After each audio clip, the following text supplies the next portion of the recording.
mana pada pandangan Prof macam mana orang kata nak menyatukan semula alam Melayu ni sebagai kata satu kuasa dunia, sebab kita tahu ia sudah terpisah kerana faktor geografi, faktor politik, tetapi adakah potensi untuk kita menyatu semula bahagian-bahagian yang terpisah ini? Silakan. Baik, terima kasih.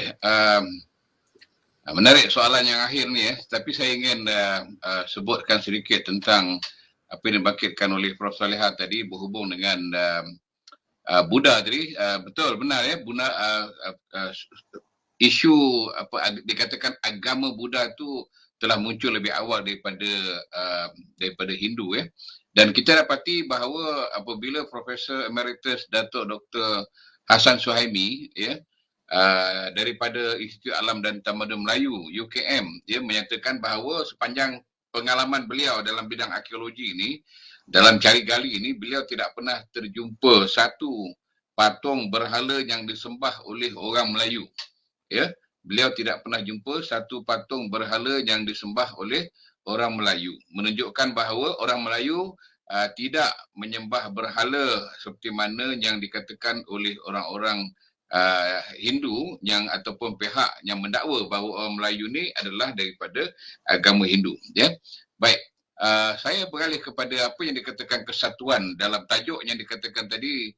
Keluasan sudah dijawab dari sudut sejarah, geografi, dari sudut bahasa, dan kesatuan juga satu perkara yang cukup penting kerana kita melihat bahawa apabila tanah Melayu ni satu masa dulu tidak diberi nama Malaysia, begitu juga dengan Indonesia tidak diberi nama Indonesia, dan dia tanah Nusantara ataupun kita kata alam Melayu ni mempunyai sejarahnya yang sendiri, sejarah yang hebat, tamadun yang hebat, tetapi apabila telah diganggu gugat oleh pihak ketiga atau pihak luar, maka dia berpecah belah sehinggalah berlaku apa yang ada di depan mata kita hari ini.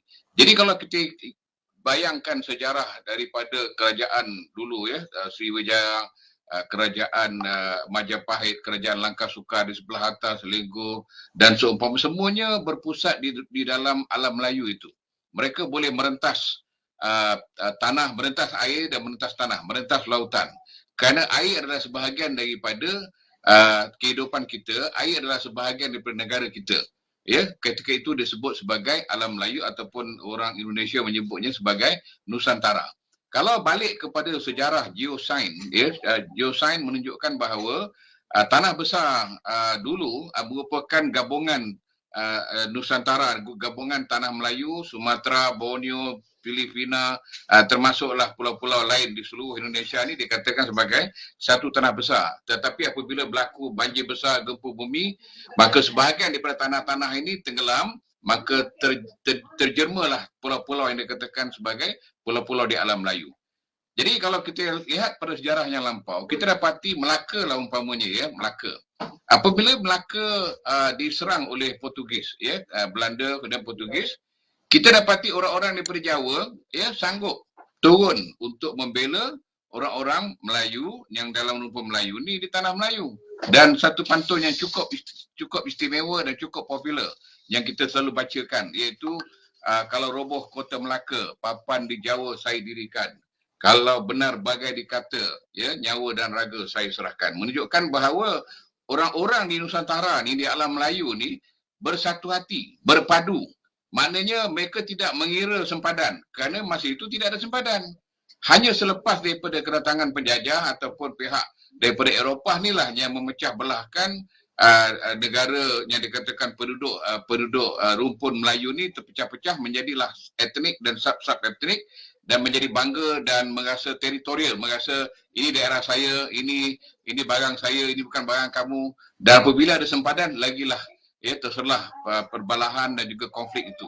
Jadi bagaimana kalau dulu kita boleh bersatu, sebelum ada sempadan-sempadan ni, kenapa selepas ada sempadan ni kita bertelingkah? Sehingga kita memohon UNESCO untuk mengiktiraf beberapa perkara yang dikatakan kononnya ini orang Indonesia punya, ini orang Malaysia punya, batik, silat, lagu rasa sayang ye, kemudian tampaklah kepada keris, dan hal-hal lain lagi yang mungkin menjadi perbalahan di antara Malaysia dan Indonesia. Sedangkan kita semua adalah dari satu rumpun, dan bila Eropah datang, ya, merosakkan suasana keharmonian kawasan ini, menyebabkan kita pula, ya, orang kata menagih simpati, ya, memohon, mengemis pada UNESCO, iaitu orang Eropah, untuk mengiktiraf apa yang ada di sini, sedangkan mereka lah yang merosak, memecah belahkan kita. Jadi saya percaya kita boleh bersatu, ya.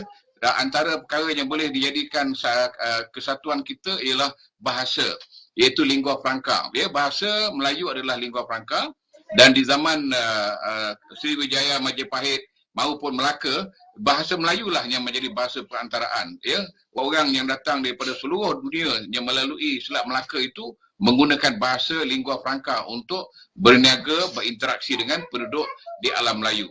Ya, jadi kita lihat bahawa bahasa adalah satu yang boleh dikira sebagai satu jati diri kita, dan baru-baru ini berlaku perbalahan ataupun salah faham di antara bahasa kenyataan menteri, ya, Indonesia mengatakan bahasa Indonesia lah yang patut menjadi bahasa kedua ASEAN, ya, selepas daripada Perdana Menteri kita menyebut bahasa Melayu adalah boleh menjadi bahasa kedua, menyarankan, ya, bahasa Melayu sebagai bahasa kedua.